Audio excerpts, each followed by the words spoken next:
Welcome back to Micro Maintenance, the home of Wingnuts, and this is Season 2, Episode 3. And in this episode, we are back on Skyrangers. This time, we're looking after a stunning Swift.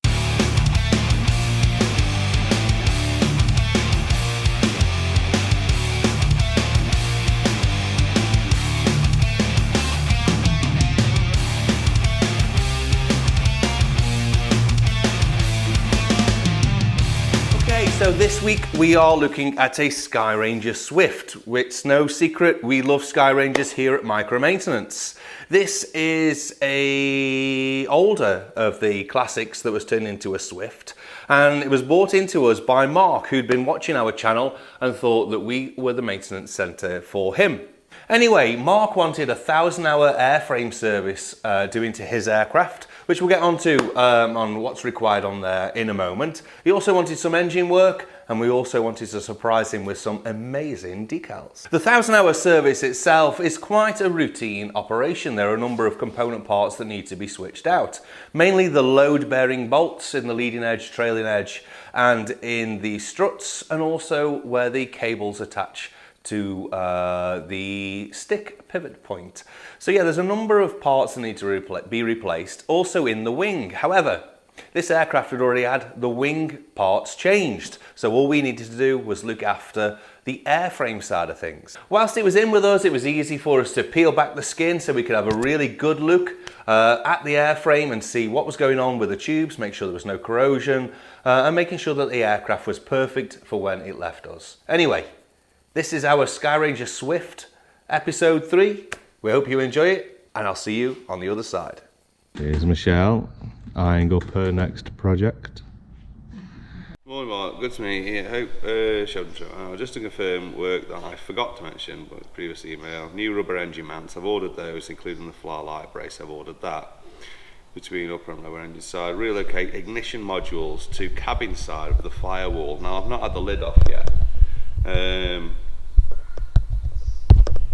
So if it's the new Ignitec ones, then that's going to be dead easy because the cable on them is about 3 foot long, so we can get them there. But if it's the standard Rotax ones, then we'll have to have a look in whether there's a loom made up. But okay. So basically, if I can get you to crack on with the initial inspection, and then we can change the coolant pipes.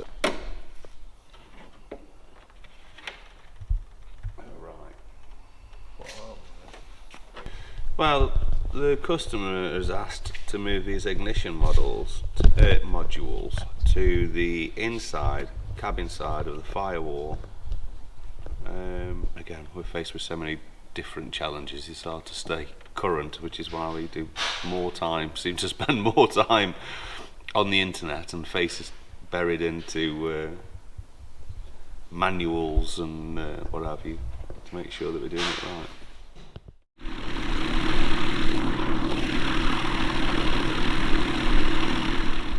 Here we are, Donny, working hard, preparing to cut some pipe. Donny, how has the morning progressed for you so far, my friend? The morning's going really well, Ben. That's fantastic. The replacement hoses are coming off easier than I thought. Excellent. It's all going to plan. And the new ones are going back on pretty easy. Shelley's got an amazing tool for cutting hoses here. That's smart, isn't it? Fantastic.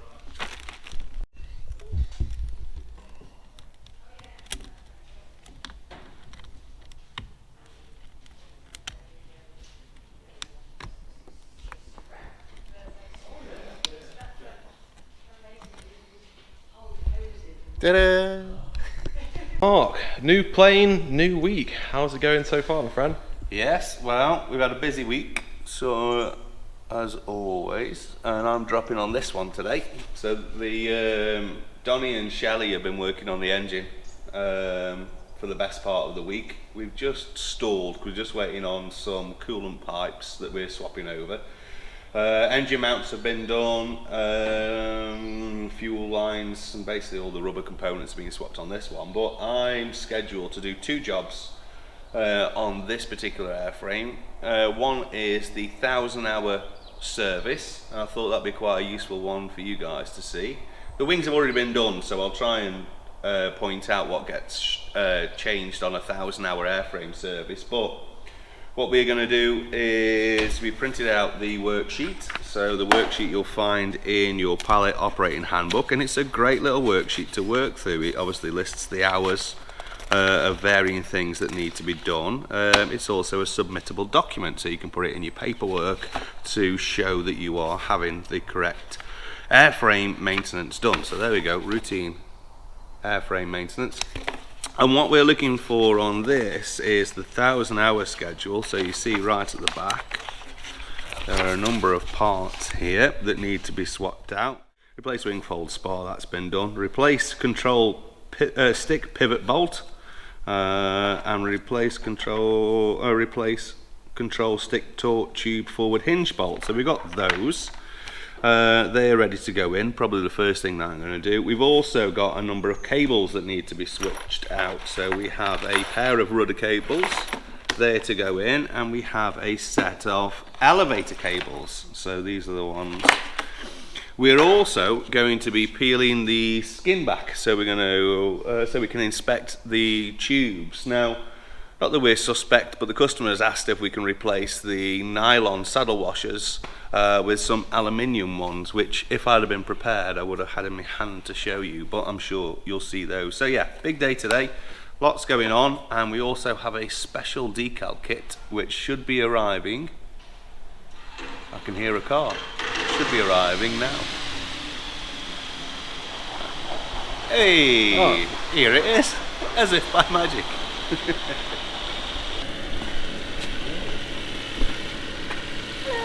Hello. It's quite locked.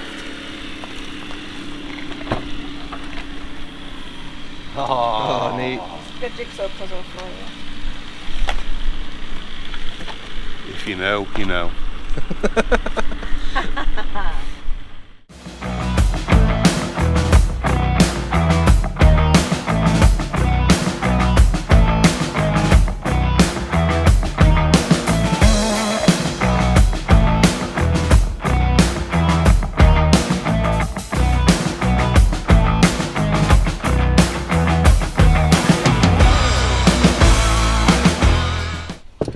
Replacing the first bolt, which you can see in here, this one. So we're going to take this out, swap it out for a new one.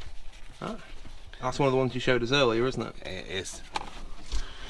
So once we get this one out, which should be relatively easy. Yeah. So ultimately, we think on the 1,000-hour service, it's any load-bearing part. So this stick. I didn't want to do that. This stick pivot bolt is obviously what the elevators are hinged against, and so if you're taking this out very carefully, I'm going to have the weight of the elevators. Take it over on you. You better take it over. So you can see there's the old one. What we'll do is we'll inspect that to see if there is any wear points, but you can see just on this side, just on first initial inspection, just got a little bit of wear that's there. This has been in since build. Not that it's that bad, but I'm sure I can just see a small slight bend, but you know, with 1,000+ hours on it. But it's not bad.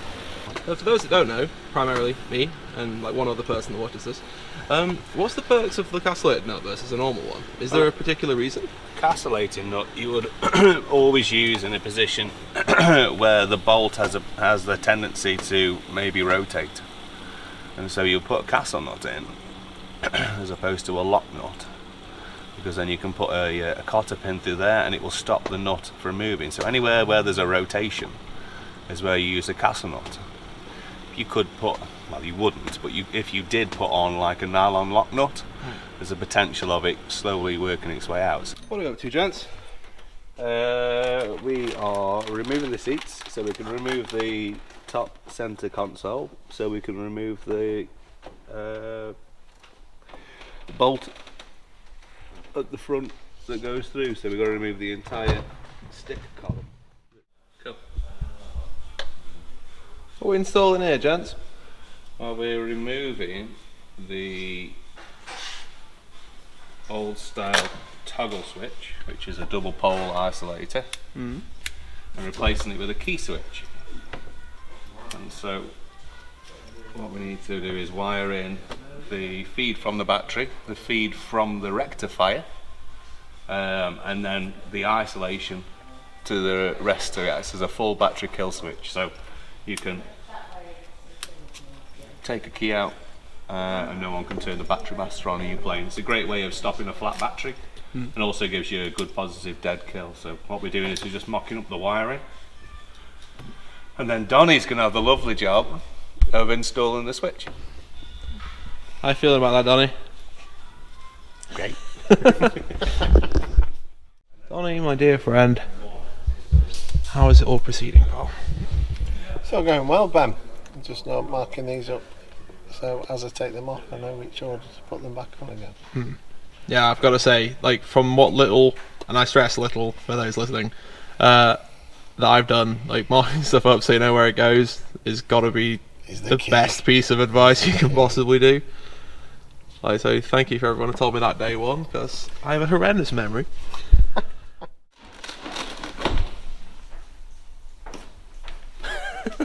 What are you up to, mate? Well, we're just unstitching the fuselage skin. So I've done the front end, work that we need to do. So now I'm just going to cut all the laces out. I'm going to take the skin off. Then we can inspect the tubes. What are you doing now, mate? Well, we're inspecting the tubes, and the easiest way of doing that is to unstitch the seam. So cut that out. Yeah, just get in, check all the tubes, check for corrosion, clean the skins from the inside. But yeah, I must admit, it's a weird place to be. Corrosion is the main thing on the tubes. What can happen is water can sit between the skin and the tubes, and that'll sit away there. So we're making sure that there's the tape is in good condition, that separates, acts as a like a moisture barrier, just stops anything coming through. Obviously, it's a trap point as well, so any sort of dirt or moisture sitting in here. So, you know, I'm checking to see if there are any cracks in the skin and see if they've caused any damage. Yeah, like I say, just a really good inspection. So Mark, what are we up to today, mate? Well, we're just about to crack it in and start putting back. So over the weekend, we've replaced the elevator and rudder cables. We've also swapped out the pivot bolts, which you saw me starting doing last time. So all of the old cables have gone out, or the new cables have gone in. We've done a basic mock-up to make sure the cables are okay, and the next thing I'm going to do is restitch. So whilst it was unstitched, I was able to get in. I had a good clean on the inside, which is always a nightmare. I've replaced the trim bungee as well, because hey, that's not the easiest job on the planet to do, so we've done that whilst we're at it. I've also done a number of repairs to the sail, to the skin. There's a few wear marks, so we've put some ripstop X-Lam on the inside, so that where it's touching, or where it was touching before, it just adds a slightly better barrier. We replaced some of the plastic tape that goes on the tubes, check for corrosion. Whenever we get the opportunity to do any kind of airframe service on a Skyranger, we like to replace the plastic saddle washers. The plastic saddle washers were used quite commonly and still are used. However, in the tail they're under quite a significant load, and what can happen if they were over tightened at the time of build is it can create a weak point. So when we get the opportunity to, we like to remove the plastic saddle washers and replace them with aluminium ones. So I'm going to be stitching this up. What I need for this job is a lot of patience. I use a crawl board and my lucky chair. Flylight have sent me some new replacement string for stitching up, and this is where we discover on how well they like me. you'll see this later, and a few zip ties. What I've done first of all to make my life easier is the first 1.5 inches of each of these ends I've super glued, and that makes them a lot stiffer, a lot harder. I'm just going to cut that off now. The super glue's dried to make a point, and it makes it like a needle so I can stitch it through. The hard bit on this, being an older skin, is that a lot of the holes have already got tension on them, so they may be slightly elongated, so I've really got to be careful not to put too much tension on, because I don't want to snap those holes through. There is a strengthening cord that goes through there, but again, I didn't fit it from new. From new, they're easy, you know, you can put on the tension, you can make it work, so I've really got to be careful while doing this one not to damage the skin. So what we up to, mate? So we're restitching the bottom of this Swift. Now when they come new, obviously you've got these holes that are they're burnt through, so that they don't fray, and there's a very strong, you might just be able to see, cord that runs through, so this is stitched over where it's all in there. And what we need to do is thread this through, lacing. This is where, if maintenance don't work out, I'm going into burlesque. Oh, well, that's a scary thought. And we're stitching them through. Now, this is fine, like I say, on a new one, but in order to get the tension on this skin so it's not all flapping around and all of that will just be drag and all of that, which would be horrible, we need to pull the tension on. And so we use varying ways of doing that. I use a simple spring puller, and what we're doing is pulling the tension on as you're working away along. So the difficulty on this job for me is trying to get the tension on, but without pulling too hard, because I don't want to break one of those holes out. Hey mate, so where are we up to now? Well, we've progressed quite well. I've got the stitching all the way up to here, which is still not long enough, but Flylight must like me, because normally I get to about here and run out of string. So what I'm going to do is slowly bring on some tension, gently, and I use these spring pullers. And I'll show you down here. I've set the parking brake, so I've got something to work on, and all I'm doing now is just bringing on gentle tension, so using the hook to get in away from me, and just, Oh dear. yeah, you might be able to try. This, ladies and gentlemen, is why I'm behind the camera, not doing the maintenance. I actually quite like this new string that we've been sent. I've never used it before. This one, it feels quite waxy, and so it's pulling through a lot easier than the old Dyneema cord, but you can see it's getting longer. And this is it really, that's what we're doing, just slowly pulling the tension on a little bit at a time. So it's a case of fighting for inches, isn't it, to make sure the whole thing gets done? Yeah, see this one is quite baggy here, where we come up the laces are all quite open. There's a little bit tauter here. I mean, ideally the space that this needs to be is so that we can fasten the Velcro up so it seals it all together. But So when we last left off, guys, Mark was struggling about 2 inches of just finish this sentence up, shouldn't I? Struggling with 2 inches of excess cord, string. yeah, Yeah, they understand more than you do. they do. Yeah. We call it the Skyranger rope trick. I see. And so if you remember, when you last saw, which was about 10 minutes ago for me, but about 3 seconds for you, there was about this much string left. So I've done 2 passes, very light tension, nothing aggressive, and you can see that we've now extended our string by quite a very much. Skyranger rope trick. One of the particular challenges on this aircraft for us was the graphics. Now, I was particularly excited about this because I've been trying my hardest to do this graphics for some time. This is one of our famous checker tails, and you may have seen these in the air, in and around varying places with up and down the country. We love this design and we couldn't wait to fit it to Mark's machine. It does present itself with a number of challenges. The downside with a checker is you have lines going everywhere on an aircraft that has lines going everywhere. So it was quite a challenge in order to make this checker tail work and fit. Where do you draw your eye to? Anyway, once you start one of these projects, you've got to see it through. And so I ended up pulling a night shift, working late on into the early hours just to get that graphic completed.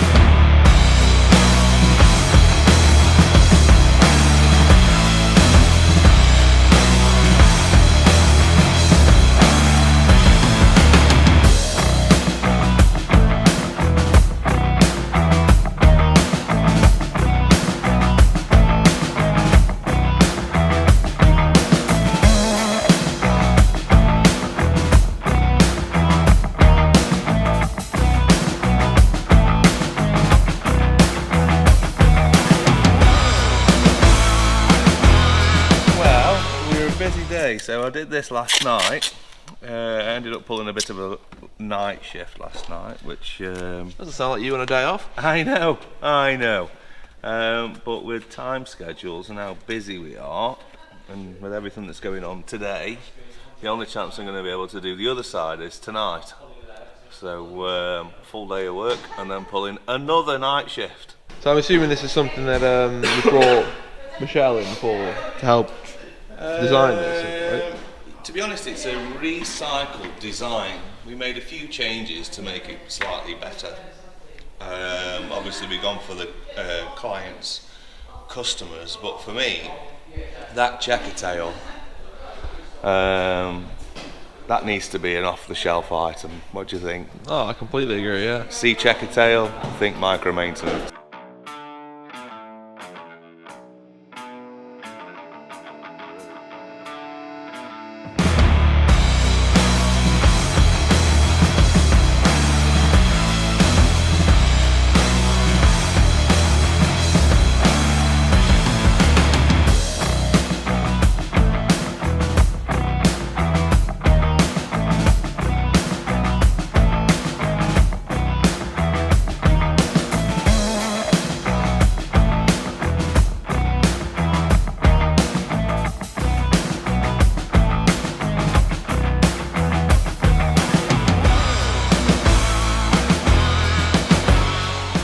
Vinyling plan for your own stuff?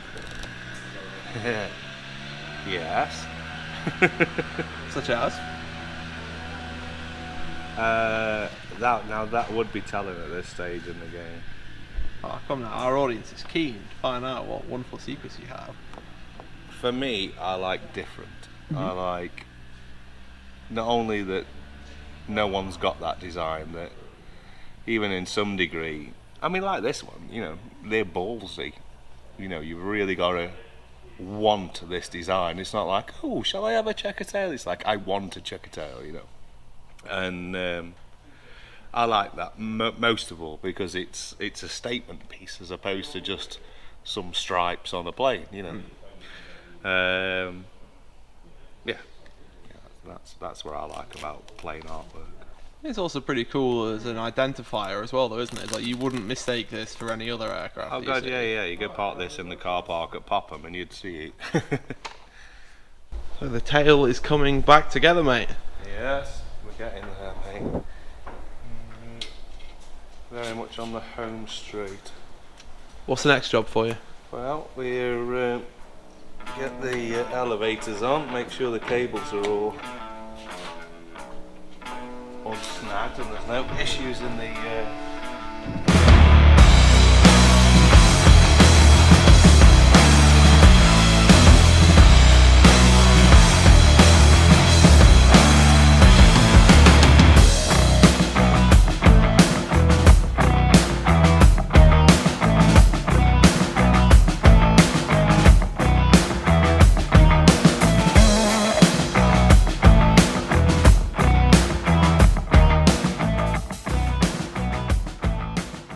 And that was episode 3. It was the stunning Skyranger Swift. Like I've said, we are big fans of Skyrangers. It was a big challenge for us to get this plane all done and dusted. Lots of engine work, lots of airframe work, and wow, what a stunning graphic. It looks stunning, sounds amazing, and by all accounts, flies amazing too. Anyway, we hope you've enjoyed our episode 3. If you feel like leaving us a comment in the section below, please don't hesitate, we do read them. Don't forget to click that subscribe button, and if you want to receive notifications, click in the top corner and you will receive information about our episodes and more specials. Until next week, guys, we'll see you soon.